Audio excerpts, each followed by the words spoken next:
अस्सलामुअलैकुम, आप देख रहे हैं परदेश से देश तक। मैं हूं फैसल अब्बासी। पाकिस्तान में गुज़श्ता कई सालों में हमने देखा प्रॉपर्टी और रियल इस्टेट के बिज़नेस ने खासा ज़ोर पकड़ा और लोगों का रुझान पिछली 2 दहाइयों में इस जानिब खासा हुआ और जिसके नतीजे में यहाँ पे सरमायाकारी भी बढ़ी है। लेकिन इसके साथ साथ जहाँ बहुत से लोगों को रोज़गार मिला, पाकिस्तान में सरमाया आया, कुछ ऐसे भी मामलात हैं जो यकीनी तौर पर पाकिस्तान के लिए अच्छे नहीं हैं। आप ये भी कह सकते हैं कि प्रॉपर्टी और रियल एस्टेट के बिज़नेस के जो साइड इफ़ेक्ट्स हैं, डीमेरिट्स हैं, उसमें एक सबसे बड़ी वजह कब्ज़ा माफिया का राज है।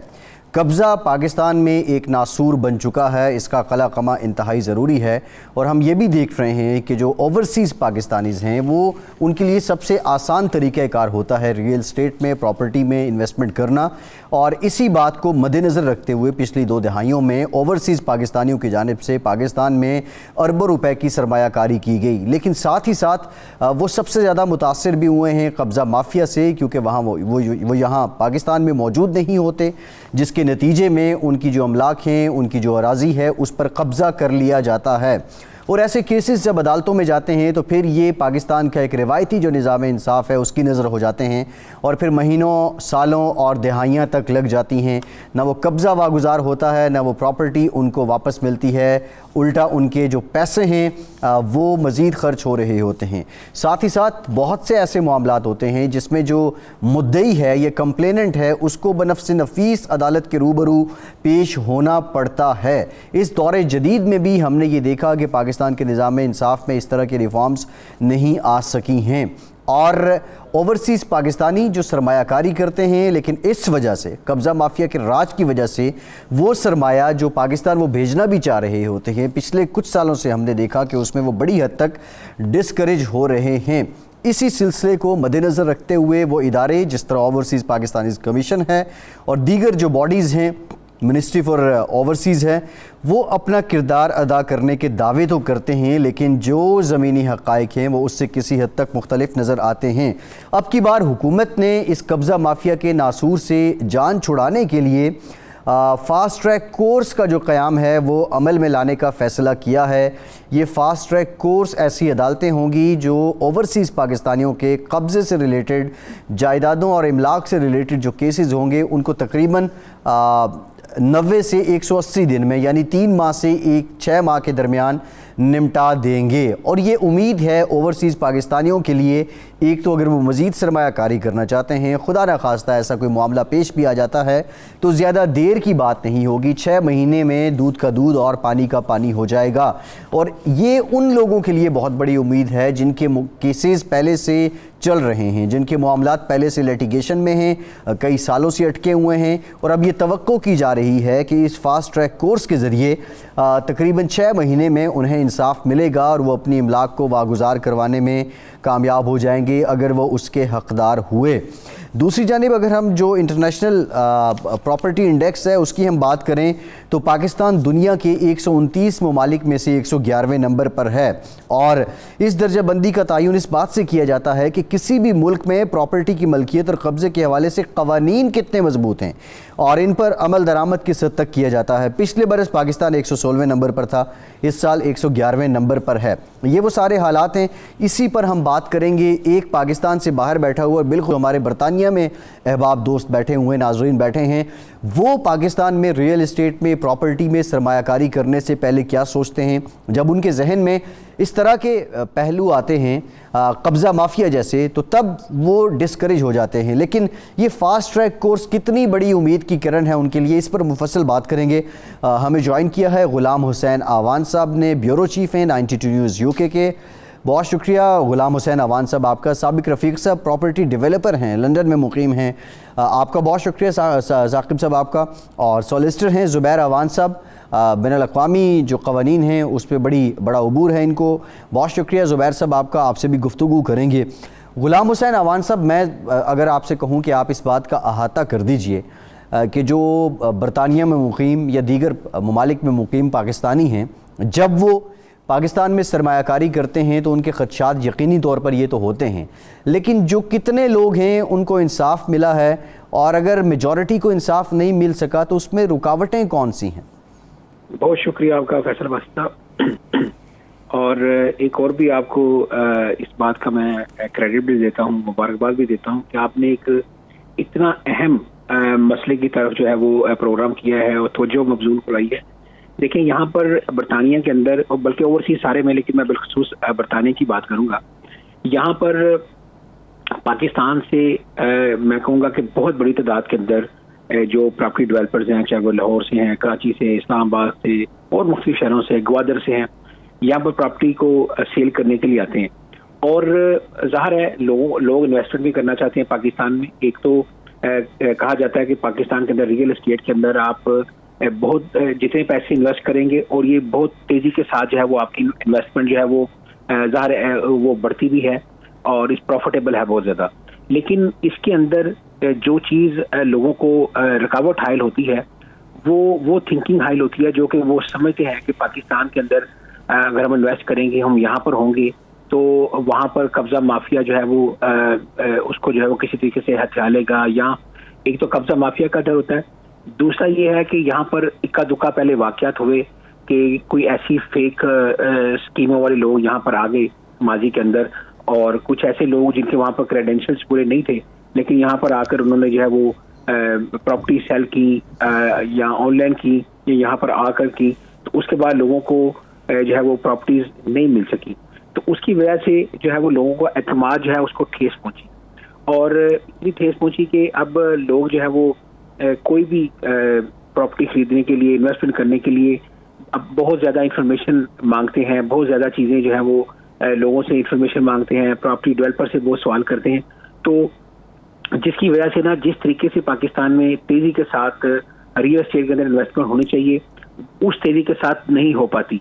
और इस ट्रस्ट को जो है वो सबसे ज़्यादा हुकूमत पाकिस्तान जो है वो मज़ीद बेहतर कर सकती है।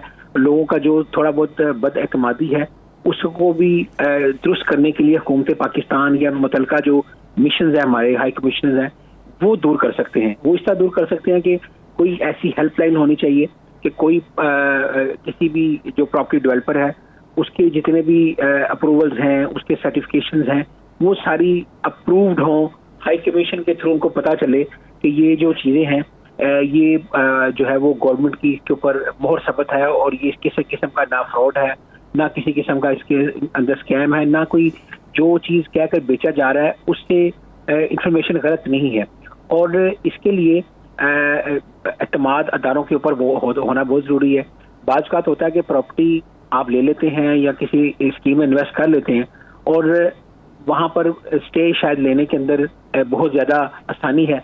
लोग स्टे लेकर जो है वो पूरी की पूरी बिल्डिंग का काम रोक देते हैं, पूरी की पूरी सोसाइटी रोक देते हैं।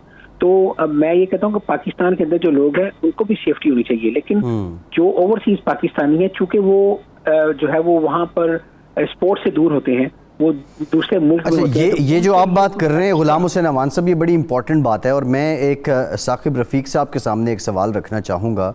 साकिब साहब, हमारे यहाँ पाकिस्तान में आप इसको, क्योंकि मैं जब ईज़ ऑफ डूइंग बिज़नेस पे प्रोग्राम करता हूँ, बात करता हूँ, तो एक बहुत बड़ी रुकावट यहाँ पे जो है ना वो रियासत का बीच में आड़े आ जाना है, हुकूमत का जो एक वो कॉलोनियल अप्रोच है उसका आड़े आ जाना है। तकरीबन 16-17 NOCs एक हाउसिंग सोसाइटी को चाहिए होती हैं, और लेकिन हमने ये भी देखा कि अगर किसी को इन्वायरमेंट से या एविएशन से एक NOC मिल जाता है तो उस पर वो अपना काम शुरू कर देते हैं और लोग उसी को हतमी NOC समझ बैठते हैं। जो बरतानिया में लोग मौजूद हैं जो यहाँ पैसा या सरमाया लगाते हैं, क्या उन्हें इस बात का इदराक है कि हमें उस प्रोजेक्ट में जाना चाहिए कि जो हर तरह से सिक्योर हो, किसी किस्म का उस पर कोई ऑब्जेक्शन ना हो, या वहाँ पे भी एक NOC 2 NOCs दिखा के चूना लगा दिया जाता है लोगों को?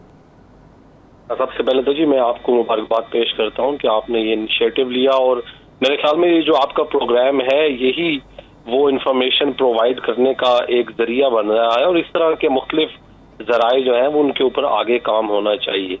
जहाँ तक ओवरसीज पाकिस्तानीज हैं, मुख्तलिफ इदारे समेत हमारी कंपनी के, हम लोग कोशिश क्या कर रहे हैं, और आपका ये जो आज का प्रोग्राम है इसके तवस्सुत से कोशिश यही है कि लोग पहले पैरामीटर्स को समझें। इस वक्त पाकिस्तान के अंदर जो इदारे काम कर रहे हैं, चाहे वो CDA है, LD है, मुख्तलिफ गवर्नमेंट के इदारे हैं, उन्होंने IT की वजह से, और जिसको जो अब डिजिटलाइजेशन हुई है मुख्तलिफ इदारों के अंदर, उसकी वजह से उन्होंने सिस्टम को पहले से बहुत इम्प्रूव किया है। देखिए, तनकीद के लिए हमारे पास बहुत से चीजें हैं जिन पे हम तनकीद कर सकते हैं, लेकिन मेरे ख्याल में पॉजिटिव जो चीजें हुई हैं उनको मैं यहाँ पर हाईलाइट करना चाहूंगा कि इस वक्त फुल एनओसी जिस प्रोजेक्ट का नहीं होता वो अप्रूव्ड सोसाइटीज की लिस्ट में नहीं होता। अब अगर बीइंग ओवरसीज पाकिस्तानी मैं इतना वक्त भी नहीं निकालता कि मैं एक अथॉरिटी के अप्रूव की लिस्ट को जाकर देखूं जहां पर वही project as a approve project show किया जा रहा होता है जिसके ये 16-17 सारे एनओसी की अप्रूवल हो गई हो। नंबर 1। नंबर 2, मेरा एक शुरू से ये कहना है अपने ओवरसीज पाकिस्तानीज को, मेरी उनसे ये रिक्वेस्ट है, गुजारिश है कि आप जब पाकिस्तान में इन्वेस्ट करते हैं आप भले से यहाँ पर आए हुए लोगों से या यहाँ रहने वाले लोगों से मालूमात जरूर लें, लेकिन वो आपका पहला स्टेप है टुवर्ड्स इन्वेस्टमेंट। आप वहीं पे इसको खत्म ना कर दें। डू विजिट पाकिस्तान, आप उस जगह को जाकर देखें, उस प्रोजेक्ट को जाकर देखें। यहाँ से हमने देखा पास्ट में लोगों ने दुबई में साकिब साहब जरा देखने वालों को ब्रीफली ये बता दीजिए कि फुल एनओसी क्या होता है और उसको कैसे चेक किया जा सकता है। देखिए, ज्यादातर जो डिपार्टमेंट है पाकिस्तान के, जो अथॉरिटीज होती हैं हाउसिंग की, चाहे वो पेशावर के लिए पीडी हो, इस्लामाबाद के लिए सीडीए या आरडीए हो, रावलपिंडी अथॉरिटी डेवलपमेंट अथॉरिटी या कैपिटल डेवलपमेंट अथॉरिटी या लाहौर के केस में एलडीए हो, तो वो अपनी उनकी वेबसाइट्स हैं जो कि बाकायदा अब माशाल्लाह से फोन भी आंसर करते हैं, जवाब भी देते हैं अगर आप उनको कोई इंक्वायरी करते हैं। तो उनकी वेबसाइट के ऊपर सोसाइटियों की 2 या 3 कैटेगरीज डाली जाती हैं। गैर कानूनी हाउसिंग सोसाइटी, आपको पहले ही पता है, don't go any closer to them. उसके बाद अप्रूव्ड सोसाइटीज के जिनके एनओसी हो चुके हैं उनके अंदर लिस्ट हैं। अब जो उनके अंदर लिस्ट है फिर उनके अंदर उनकी डिटेल्स भी दी गई हैं कि इस सोसाइटी का एनओसी कितने का है, कमर्शियल इसके पास कितना है, रेजिडेंशियल कितना है। तो वो जो फुल एनओसी वहां पे होता है वो आपके लिए कम से कम गवर्नमेंट की तरफ से एक आपको इजाजत या एक तरह से आपको अप्रूवल दी जा रही होती है कि हाँ इस सोसाइटी को काम करने की, प्रॉपर्टी बेचने की इजाजत है और वाकई इस सोसाइटी के पास जमीन मौजूद है, ये ऑन ग्राउंड अवेलेबल प्रोजेक्ट है, कोई हवा पे प्रोजेक्ट नहीं बेच के निकल रहा। जी सही है, बिल्कुल ठीक है। एक ब्रेक लेते हैं, ब्रेक के बाद जो कानूनी मामलात हैं उस पर बात करेंगे। हमारे साथ रहिए।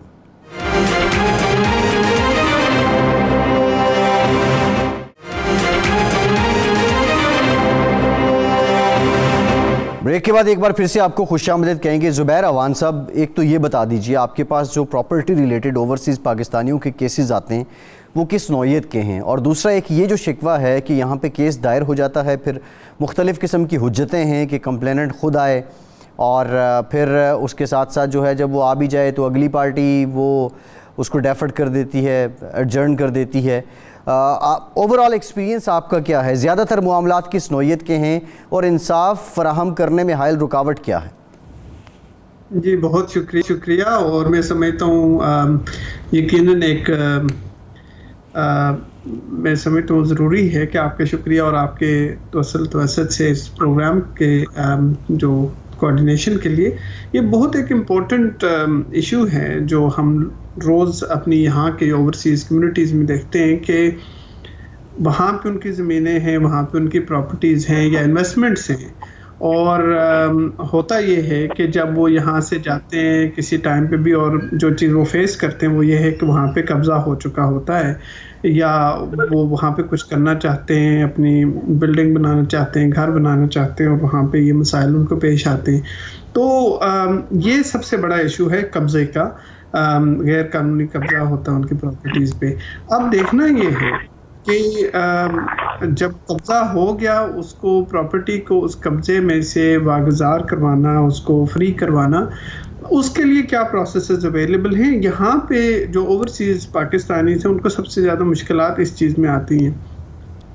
तो ये चीज़ हमें ले जाती है कोर्ट्स के स्ट्रक्चर में। कोर्ट्स में ये देखा जाता है कि एक बहुत ही मुश्किल प्रोसेस है, कम्बरसम प्रोसेस है। यहाँ से जो जाता है बेचारा वो यहाँ से लिमिटेड टाइम के लिए गया होता है, कुछ महीनों के लिए जाता है या वीक्स के लिए जाता है। उसको आगे ये आइडिया नहीं होता कि उधर किस कदर लंबा एक प्रोसेस है। कभी बेचारे पटवारियों के पीछे दौड़ रहे हैं, कभी महकमा माल के पीछे दौड़ रहे हैं किसी और ऑफिसर के पीछे, और कभी कोर्ट्स के चक्कर लगा रहे हैं। तो आखिर पे वो लोग बड़े ही निढाल होके, बड़े जो है वो आप कह सकते हैं एग्जॉस्ट होके वापस आते हैं, और फिर वो एक चक्कर दर चक्कर उनका एक मुकद्दर बन जाता है। तो ये सब चीज़ें जो है एक सिस्टम की तरफ निशानदेही करती हैं। जहाँ तक हम इस चीज़ को समझें वो ये है कि इन कंपैरिजन में, चूँकि प्रॉपर्टी लॉ भी प्रैक्टिस करता हूँ, देखने में यह है कि जो सबसे पहला प्रोसेस है वो रजिस्ट्रेशन का है। जो रजिस्ट्रेशन है आपके नाम पे प्रॉपर्टी का आना, और उसके मुतल्लिका जो भी मैटर्स हैं, कब्ज़ा लेना, आपको अगर तो हाउस है उसकी पोजेशन जो मिलनी चाहिए, प्रॉपर्टी उसकी पोजेशन मिलनी चाहिए, ये तमाम जो एस्पेक्ट्स हैं प्रॉपर्टी ट्रांजैक्शन के, उनमें सुकम है। मैं ये नहीं, अभी थोड़ी देर पहले हमारे एक पैनल पे मेहमान है उन्होंने बात की, बिल्कुल सही बात है। मैं देख रहा था लाहौर के अंदर माशाल्लाह से बहुत अच्छा काम हो रहा है। लाहौर में प्रॉपर्टी जो है वो ऑनलाइन। ये जुबैर साहब ज़रा ये रहनुमाई कीजिएगा, आप ये कहना चाह रहे हैं कि जो कवानीन हैं उनमें सुकम है या कवानीन पे अमल दरामद में सुकम है? दोनों में। कवानीन के अंदर मैं सुकम की बात की तरफ आ रहा था कि आप देखें आज भी आपकी जो प्रॉपर्टी की इस्लाहात हैं वो एक मंजे हुए वकील के अलावा शायद एक आम वकील साहब जो वहाँ पे प्रॉपर्टी लॉ प्रैक्टिस ना करते शायद उन्हें भी नहीं पता होगी।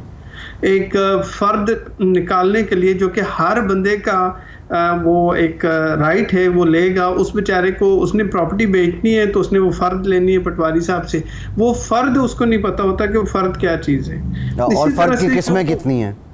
कितनी किस्में, जितना ज़्यादा लोग जो है वो मुश्किल होगा इंफॉर्मेशन को लेना और समझना, इतना ही मुश्किल है अपने राइट्स को प्रोटेक्ट करना। तो अब जब आपको पता ही नहीं है कि आपने क्या क्या काम करना है, प्रोसेस ही नहीं पता, तो आपके राइट्स जो हैं वो प्रोटेक्ट नहीं होते। आप हमेशा जो है वो किसी और के रहमो करम पे हैं। ये पहला प्रोसेस है। फिर जब ये हो गया, आपके नाम ज़मीन भी है, आप आ गए और बाद में पता चला कि कोई मोहल्ले के जगह साहब थे, उन्होंने जाके वहाँ पे कब्जा कर लिया है और वो बैठे हुए हैं। तो अब नेक्स्ट प्रोसेस आता है कानूनी तौर पे कि आप उससे उसको ज़मीन को आज़ाद कैसे करवाएंगे, कब्जा कैसे लेंगे। वहाँ पे एक और प्रोसेस शुरू हो जाता है और अदारे जो हैं उसमें कानून इन्फोर्समेंट। ये जुबैर साहब जो आप बात कर रहे हैं ना इस सारे अमल की, अब यही जो अमल है वो बुनियादी मसला है कि वो प्रोसेस बड़ा सुस्त है, उसमें बड़े डिलेज़ हैं, बड़ी टैक्टिक्स हैं।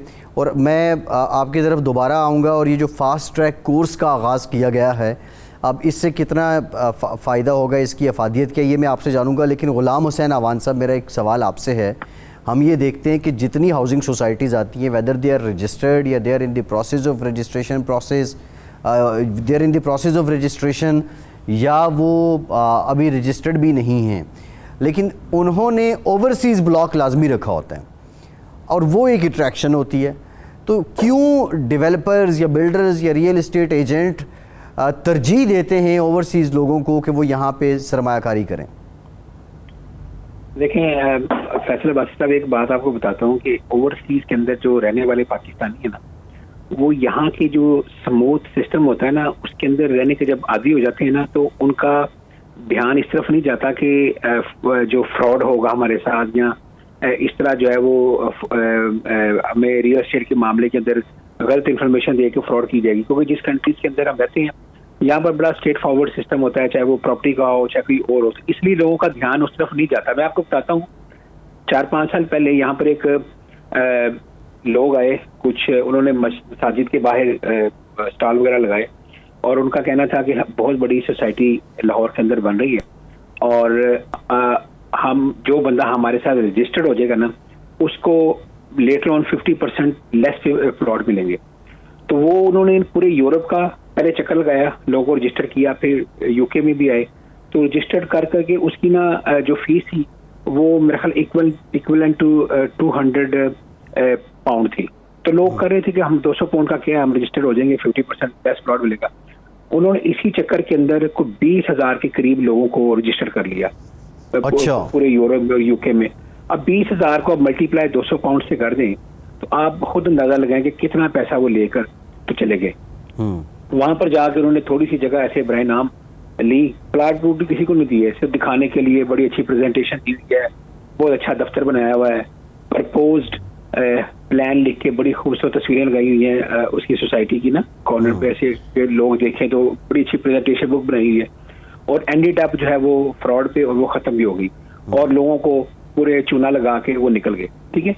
और लेकिन उसको क्या हुआ कि जब ये इस तरह का काम हुआ, फिर लोगों की थोड़ी सी आंखें खुली कि उन्होंने इस तरह का काम अब नहीं होता, इस तरह की आप रजिस्ट्रेशन ना करें, बल्कि ये हमारी खुशकिस्मती है कि आज हमारे साथ साकिब रफीक साहब मौजूद है। ये इनको साल हो गए हैं और बड़ा तजर्बा इनका मुख्तलिफ प्रॉपर्टीज के अंदर। तो इस प्रोग्राम में भी लाने का मकसद इन्हें यही था कि ये हमें कम से कम ऐसे टिप्स जरूर बताएं, ऐसी चीजें जरूर बताएं कि अगर किसी बंदे ने नया पाकिस्तान के अंदर इन्वेस्टमेंट करनी हो तो उनको बेसिकली किन चीजों का ख्याल रखना चाहिए और क्या उसको इब्तदाई तौर पर चीजें देखनी चाहिए ताकि उसके साथ ना फ्रॉड ना हो, बल्कि जो है वो बड़ी सेफ उसकी इन्वेस्टमेंट हो। तो अब जो है वो काफ़ी लोग अवेयर हो रहे हैं, काफ़ी लोग चीज़ों को सवाल सही है। मैं साकिब साहब की तरफ चलता हूँ, गुलाम हुसैन अवान साहब आपकी तरफ मैं आऊँगा। मैं हाई कमीशन का जो किरदार है मुख्तलिफ ममालिक में और बिलखुसूस बरतानिया में ऐसे जब मामलात या मसाइल हो जाते हैं वो क्या है उस पर भी मैं आपसे जानूँगा। लेकिन साकिब साहब, अब एक आम कंज्यूमर का या आप इन्वेस्टर का सवाल देख लें, वो ये है या उसकी अप्रोच ये है, यहाँ पे जब कभी सोसाइटी लॉन्च होती है तो उसका एक प्री लॉन्च सेशन होता है, और प्री लॉन्च सेशन ये होता है कि वो अभी रजिस्टर्ड नहीं है, उसके क्रेडेंशियल्स पूरे नहीं हैं, वो प्रॉपरली उसको एनओसी नहीं मिला, तो वो उसके जो रेट्स हैं वो रजिस्टर्ड सोसाइटी की निस्बत तकरीबन 50-60% कम होते हैं, और वो लोगों में एक चाम होता है। अच्छा, कुछ तो जो लोग हैं जो बड़े अच्छे बिजनेसमैन हैं वो with the passage of time registered करवा लेते हैं और रेट्स जंप कर जाते हैं, लेकिन ये रेयर होता है। ऐसी सूरत हाल में इन्वेस्टर किस नुक्ते पे जाके धोखा खाता है? क्या वो रेट्स कम देख के उसमें अट्रैक्ट हो जाता है, या कोई और रीजंस हैं, या प्रेजेंटेशन या जो स्टैंडर्ड्स अनमैच स्टैंडर्ड्स के दावे किए जाते हैं? मतलब धोखा ट्रैप कहाँ पे होता है इन्वेस्टर? देखिए, जब आपके इस प्रोग्राम की तरह जगह जगह पर ये बात हो रही होती है, मुख्तलिफ लोग प्रोग्राम भी करते हैं, तो इसका मतलब है अवेयरनेस तो काफ़ी हद तक लोगों को अब आ चुकी है। अब वो टाइम जा चुका है जब आज से 5-7 साल पहले ओवरसीज पाकिस्तानी हमसे ये पूछते थे कि what do you mean by NOC. फिर हम उन्हें कहते थे जी जैसे यहाँ पे प्लानिंग परमिशन होती है ऐसे पाकिस्तान में एनओसी होता है, नो ऑब्जेक्शन। अब यहाँ के लोग समझते हैं कि एनओसी क्या चीज है, लोगों का पाकिस्तान आना जाना लगा रहता है। बहुत छोटी परसेंटेज ऐसी है जो पाकिस्तान नहीं जाती 10-10, 20-20 साल, वरना ज्यादातर लोग अब यूके से तो हम हर 6 महीने साल बाद जाते हैं। तो अब सबसे पहली बात यह, कुछ थोड़ा सा इल्जाम या थोड़ी सी जिम्मेदारी मैं समझता हूँ कि इन्वेस्टर्स पे भी आती है, जब वो अगर वो किसी चीज की प्री लॉन्च में अट्रैक्ट हो जाते हैं, उनको पता होता है कि प्री लॉन्च चीज जो आई है उसमें अभी एनओसी नहीं है, और एनओसी आएगा तो ये प्राइसेस जंप कर जाएंगी जैसे अभी आपने कहा। तो इसका मतलब है वो उस रिस्क में इन्वॉल्व हो रहे होते हैं, वो उस रिस्क को देख रहे होते हैं, समझ रहे होते हैं, और गुडविल के ऊपर बाज़ औक़ात गलती खा जाते हैं कि जी फलां ग्रुप है तो उनका एनओसी आ ही जाना है। तो मैं ये समझता हूँ कि पाकिस्तान के अंदर रहते हुए तो शायद ये चीजें इतना ज्यादा डैमेज ना करती हों, चूंकि वहां रहकर आप कोई बंदे बीच में डाल लेते हैं, कोई दफ्तर के 10 चक्कर लगा लेंगे, फिर वहां बैठे हुए हैं तो किसी का किसी ना किसी से कुछ ताल्लुक होता है, तो वो लोग वहां के सिस्टम को समझते हैं और अक्सर प्री लॉन्च एक्टिविटीज में बहुत ज्यादा बिफोर एनओसी इन्वॉल्व होते हैं, ट्रेडिंग कर रहे होते हैं, फाइलें उठा ली, फाइलें बेच दी। मैं ओवरसीज पाकिस्तानियों को आज आपके प्रोग्राम के तवस्सुत से ये रिक्वेस्ट करना चाहूंगा कि आप सबसे पहले एनओसी जरूर मांगे, फुल एनओसी जरूर मांगे। अगर कोई मेरे जैसा बंदा कोई भी हो रियल्टर, वो अगर आपको ये कहता है कि बस जी ये एनओसी अभी वेबसाइट पे चढ़ने वाला है, उसकी बात पे ट्रस्ट ना करें। उस इदारे को आप आरडीए को, एलडीए को, सीडीए को एक ईमेल करें, एक फोन करें, उनसे उसका अपडेट ले लें। नंबर 2। नंबर 3, अब पाकिस्तान आते जाते हैं, जब आप लाखों की इन्वेस्टमेंट कर रहे हैं, 500-700 के टिकट की परवाह ना करें। आप पाकिस्तान 2 माह बाद, 4 माह बाद जा रहे हैं, अब उसको अच्छा यार मैं 5 लाख 10 लाख महंगा ले लूंगा, I am planning to visit Pakistan next month, जब मैं आऊंगा तो मैं आकर आपकी प्रॉपर्टी देखूंगा। मैं बहुत ज्यादा लोगों को ये इनकरेज करता हूँ। लोग कहते हैं आप अजीब रियल्टर हैं, आप बैठे हुए जी। अच्छा साकिब साहब, ये बड़ी इंटरेस्टिंग बात आप कर रहे हैं। एक ब्रेक लेते हैं, और ये जो एनओसी की बात हो रही है फुल एनओसी से मुराद ये है जो साकिब साहब ने तरीका बताया कि मुतालिका अथॉरिटी की साइट पे जाएं, लेकिन अगर कोई आपको खाली इन्वायरमेंट का एनओसी दिखा देता है या एविएशन का या बिल्डिंग कंट्रोल का, तो उस पर भी यकीन नहीं करना, वो सिर्फ एक कंपोनेंट है उसका। एक ब्रेक के बाद जो फास्ट ट्रैक कोर्स है इस पर बात करेंगे, हमारे साथ रहिए।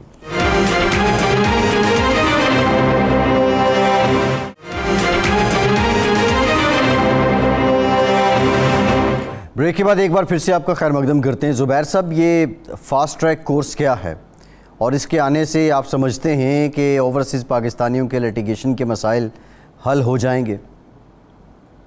जी बिल्कुल, एक बहुत अच्छा इनिशिएटिव है गवर्नमेंट का, और ये बहुत अरसे से रिक्वेस्ट की जा रही थी जो ओवरसीज़ पाकिस्तानीज़ हैं कि कोई ऐसा प्रोसेस हो कोर्ट्स का जहाँ पे स्पेशल प्रोसीजर अडॉप्ट किया जाए जिससे जो मसाइल हैं, जो कानूनी मसाइल हैं, उनको हल किया जाए। और मैं यकीनन वेलकम इसको कहूँगा इस सारे प्रोसेस को, जिसमें यही यकीन दहानी करवाई गई है कि 90 से 180 दिनों में 3 से 6 महीनों के अंदर इन केसेस को डिस्पोजल किया जाएगा उनका। इसका मकसद ये है कि ताकि जो ओवरसीज़ पाकिस्तानीज़ हैं उनको जो प्रोसीजरल सेफगार्ड्स हैं वो मुहैया किए जाएं। मेरा ख्याल है कि बहुत सारे लोग इससे इस्तेफादा करेंगे। सही है, लेकिन ज़ुबैर साहब विद ड्यू रिस्पेक्ट ये बता दीजिए, फास्ट ट्रैक कोर्ट्स तो चलें एक अच्छा इनिशिएटिव है, इन अदालतें पाबंद होंगी 6 महीने में फ़ैसला देने की, लेकिन हमारी जो वकला बरादरी है, हमें ओवरसीज़ पाकिस्तानियों की जानिब से ये भी एक शिकायत सुनने को मिलती है, प्रॉपर्टी एजेंट्स के हाथों तो हम लुटे ही हैं, लेकिन हमारे वकील भी फ़ीस लेके गायब हो गए हैं। तो इसके तदारुक का भी कोई है और इस तरह के मामलात आपको भी सुनने को मिलते हैं क्या? जी ये बिल्कुल है, आपने जिस मसले की तरफ निशानदेही की है ये एक कंसर्न है। जैसे आप कब्ज़ा माफिया को देखते हैं, ऐसे ही with due respect to my colleagues, मेरे जो ब्रदरन हैं, वकला बरादरी है, उनसे भी कि जो स्टैंडर्ड्स हैं, जो एथिक्स हैं, उनको किया जाए, उनको एडहेयर किया जाए, उनको फॉलो किया जाए। ये एक चीज़ है जो आप सेपरेटली इस इशू से हट के भी अगर आप देखेंगे, प्रॉपर्टीज़ के इशू से हटके पाकिस्तान के हवाले से मैं समझता हूँ कि बहुत सारे कंसर्न हैं एथिक्स के ऊपर, जो हमारे वकला बरादरी के फॉलोइंग, उस पर मैं ये नहीं कह सकता कोई एक अच्छा या कोई एक बुरा है, बट ओवरऑल जब आपको पता है एक यहाँ से बंदा जाता है ओवरसीज़ पाकिस्तानी और वो इस तरह की ट्रीटमेंट वहाँ से लेके आए जहाँ पे उसको अनड्यू फ़ी चार्ज की गई हो या उसको इस तरीके से घुमाया जाए कि at the end of the day वो बेचारा इंसाफ तक पहुंचने से पहले ही जिस तरीके से जिन रास्तों से उसने इंसाफ के असूल के लिए जाना है उन्हीं पे वो लुट जाए, तो यकीनन एक बहुत बड़ा इशू है और ये इनफैक्ट ज़्यादा बड़ा इशू है क्योंकि जी बिल्कुल ठीक है। गुलाम हुसैन अवान साहब, जब ऐसे मामलात आ जाते हैं तो जो हाई कमीशन है, बरतानिया में है या किसी और मुल्क में हाई कमीशन है या जो सफारत खाना है, उसका क्या किरदार रहा है? क्या वहाँ रहने वाले पाकिस्तानी मुतमईन हैं कि उनके हाई कमीशन उनके हुकूक की सही पासदारी कर रहा है? मैं बता देता हूँ कि हाई कमीशन बहुत अच्छा किरदार अदा कर रहा है एज ए पोस्ट ऑफिस ना। जब कोई एप्लीकेशन आती है तो वो उसको फॉरवर्ड करके तो बच्चों को वो समझते हैं उन्होंने केस हल कर दिया। सैकड़ों केसेस ऐसे हैं जिसके अंदर जिससे पूछा वो कहता जी हाई कमीशन मैंने जाके दी थी तो उन्होंने कहा जी हमने आपकी एप्लीकेशन आगे भेज दी है, बस आप जाओ तो उन्होंने खुद ही निबड़ो की हो रहे हैं। ठीक है, तो ये हो रहा है बेसिकली। हाई कमीशन के पास जब तक ऐसी पावर्स नहीं होंगी कि वो जो यहाँ से अगर रिकमेंडेशन लिख के भेजें कि जी हमने ये चेक किया है, ये साहिल बिल्कुल हकीकत पर बबरी है और इसकी जो वहाँ पर प्रॉपर्टी का जो मसला है, चाहे नई लेने वाली प्रॉपर्टी का मसला है, कि उसको उस वक्त तक सीज कर दिया जाए इनकी रिकमेंडेशन के ऊपर जब तक वो केस का फैसला नहीं होता। अदरवाइज तो कोई फायदा ही नहीं है। आप जितने मर्जी चाहे 2 घंटे का सफर करके हाई कमीशन आए, आके इनको एप्लीकेशन दें तो वो उसी को ईमेल बना के आगे फॉरवर्ड कर देंगे, जी जो बंदा हमारे पास है हम इसको आगे फॉरवर्ड कर रहे हैं, जिसको आप मेरिट पर देख रहे हैं वट एवर जो भी है। तो कोई फायदा नहीं है, कुछ भी नहीं हो रहा। और बहुत सारे हमने टीवी पे प्रोग्राम किए हैं, लोग हमें आगे बताते हैं जी हमने हाई कमीशन में इतने महीने से दरखास्त दी है, इतने महीने से दी है, कुछ नहीं होता। होना ये चाहिए कि जो वहाँ पर नई स्कीम कोई मुतारफ होती है उसका NOC जो भी अपना साकिब रफीक साहब बता रहे थे, NOC या जिस तरह के रिक्वायर्ड लीगल डॉक्यूमेंट्स हैं उनकी जो कॉपी है वो मुतलका हाई कमीशन में जानी चाहिए और वहाँ पर रिकॉर्ड हो, ताकि कोई बंदा चेक करना चाहे तो उसको एक अथेंटिक ऑफिस के साथ चेक हो। और उसका फ़ायदा पाकिस्तान के अंदर इन्वेस्टमेंट बढ़ाने में बहुत ज़्यादा फ़ायदा इसका होगा, क्योंकि जब लोगों को पता होगा कोई भी सोसाइटी है हमारा हाई कमीशन से उसका हमें चेक हो सकता है, तो वो वहाँ से इसको चेक करके जो भी लीगल डॉक्यूमेंटेशन है, कोई मुंह ज़बानी कहे जी मैंने इसकी NOC अप्रूव्ड है, LD अप्रूव्ड है, या जो मर्जी ज़बानी कहता पड़े, उसकी कोई वैल्यू नहीं होती, क्योंकि बाद में पता चलता है जी कि वो अप्लाई किया हुआ है, तो बस यहाँ पर कह दिया मैं एक ऐसी ये जो आपने बात की है ना, ये बड़ी इंपॉर्टेंट बात है। और इसमें मैं आपको एक और टेक्निक बताता हूँ। यहाँ पे एक टर्म ये भी इस्तेमाल की जाती है जी, हमारे पास LOP है, लेटर ऑफ पोजेसन आ गया या परचेजिंग आ गया, वो साकिब साहब बेहतर बताएंगे, या प्रिलिमिनरी परमिशन हमें मिल गई है। ये ब्रेक के बाद ये दोनों एस्पेक्ट्स, इस पर काफ़ी लोगों को मामू बना चूना लगाया जाता है। ब्रेक के बाद इस पर बात करते हैं।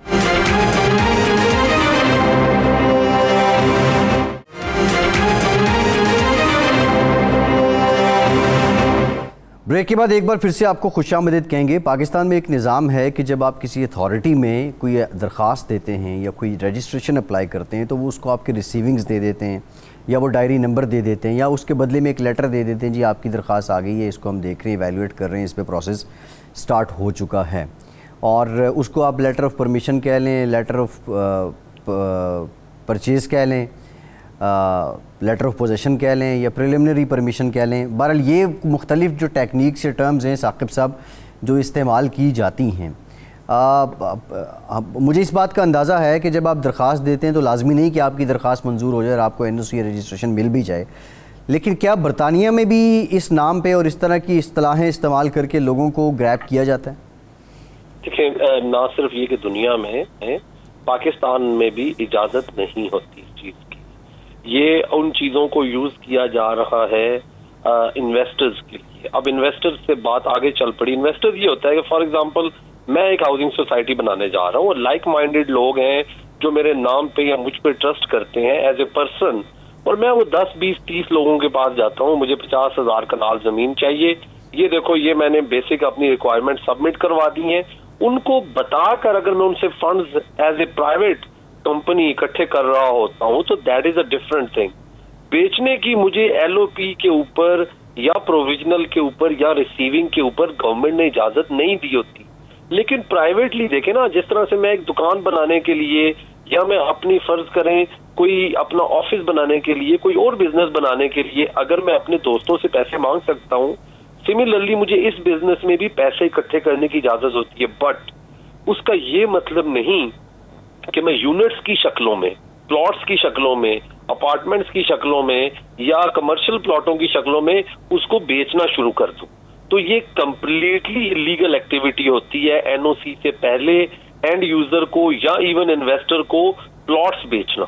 आप मेरी बात समझ रहे हैं? तो ओवरसीज पाकिस्तानियों को फिर वही बात दोबारा दोहरानी पड़ेगी कि उन्हें समझना पड़ेगा कि वो उस रिटर्न को देखकर जो कि इतना ज्यादा बताया जा रहा होता है कि जी अभी NOC आया नहीं है और अभी ये चीज आपको 20 लाख की मिल रही है, NOC के ऊपर हम इसको 40 का लॉन्च करेंगे। तो जो कर भी रहे हैं ना वो बाकायदा लोगों को बताकर करते हैं और गलत करते हैं, लेकिन एट द सेम टाइम लेने वाले लोगों को भी गलती नहीं करनी चाहिए। उनके पास बाकी 10 ऑप्शंस वहीं पर NOC वाले मौजूद हैं। और एक और चीज उनको ये समझना पड़ेगा ओवरसीज पाकिस्तानियों को कि अगर वो चीज अप्रूव ना हुई तो पैसे तो चले उनके फंसेंगे ही। अगर वो जगह ले रहे हैं, जो प्लॉट ले रहे हैं अपना ड्रीम हाउस बनाने का, अपना वहां पे कल को घर बनाने का ख्वाब देख रहे हैं, तो जब तक NOC नहीं होना वहां पे घर नहीं बन पाना। इसका मतलब ये है कि हो सकता है उनका वही प्लान 8-10 साल डिले हो जाए और वही कंस्ट्रक्शन कॉस्ट उनकी कहां से कहां चली जाएगी। नहीं साकिब साहब, ये जो आपने लाइक माइंडेड लोगों की बात की है, ये जो ट्रस्टवर्दी लोगों की बात की है, वो तो समझ में आता है, वो तो हर बिजनेस में ही ऐसे होते हैं ना। इनिशियल बेसिस पे आप लोग साथ मिलाते हैं, फिर आप चलते हैं, निकलते हैं, मामला हो जाते हैं। बट आज के प्रोग्राम में जो मेन फोकस्ड है वो एंड यूज़र है। मैं ये चाह रहा हूँ कि जो ज़्यादातर मामलात ख़राब होते हैं वो एंड यूज़र के साथ होते हैं। इन्वेस्टर तो उसको पता होता है, वो सारी जमा तफरीक कर लेता है अपना पैसा लगाने से पहले, वर्स्ट कम वर्स्ट क्या होगा और बेस्ट कम बेस्ट क्या होगा, वो तो खैर एक अलहदा सीन है। बहरहाल एंड यूज़र ज़्यादा मुतासिर होते हैं। मैं ज़ुबैर साहब आपसे जानना चाहूँगा, आपने कहा था क़वानीन में सुकम है, कवानीन में बेहतरी क्या होनी चाहिए, क्या सजेशंस क्या हैं आपकी?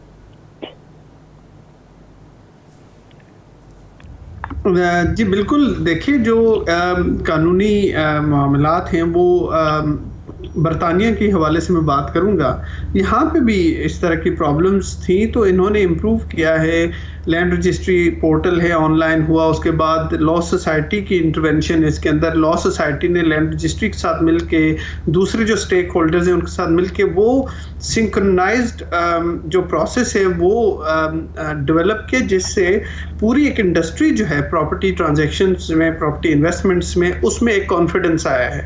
That is what is required to be done. इस सिचुएशन में भी आपके लॉयर्स जो हैं, उनका जो बार काउंसिल्स हैं वो इन्वॉल्व होंगी, आपके बैंक्स इन्वॉल्व होते हैं, आपकी लैंड रजिस्ट्री इन्वॉल्व होती है। ये स्टेक होल्डर्स फोरम बनना चाहिए जहाँ पे आप जो दौरे हाजिर है इसके तकाज़ों को सामने रखते हुए आप वो प्रोसेस बनाएं, जिसके नतीजे में वो इंफॉर्मेशन जो भी आपका इन्वेस्टर है, जो भी आपका बायर है, उसको A to Z पता हो कि ये प्रोसेस इन्वॉल्व है, ये लॉयर्स हैं, ये लॉयर्स के पैनल हैं, बैंक्स हैं या जो भी फाइनेंशियल इंस्टीट्यूशंस हैं और लैंड रजिस्ट्री है, इनके जो स्टेप्स हैं वो क्या हैं।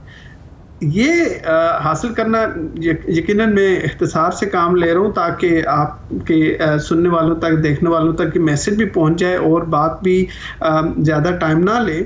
लेकिन जब तक आपके अदारे आपस में बैठकर एक सिंक्रोनाइज्ड, एक यकजा करने वाला प्रोसेस डेवलप नहीं करेंगे, लॉज भी हैं, एक्सपीरियंस भी है, साकिब मजीद साहब जैसे लोग हैं, गुलाम नबी अवान साहब जैसे लोगों ने आपको फीडबैक दिया, बहुत सारे लोग आपको अपने कंसर्न बताते हैं, आप वो डेवलप करें स्टेक होल्डर्स का फोरम जहाँ पे बैठ के इन मसाइल को हल किया जाए। और ये एक विल चाहिए आपके पास। पूरी दुनिया में बहुत सारी इसकी जो मिसालें हैं, ऐसे प्रेसिडेंट आपको मिलते हैं जो आपने सिंपल वहाँ को समझना है और अपने हालात को सामने रखते हुए उनको आपने डेवलप करना है।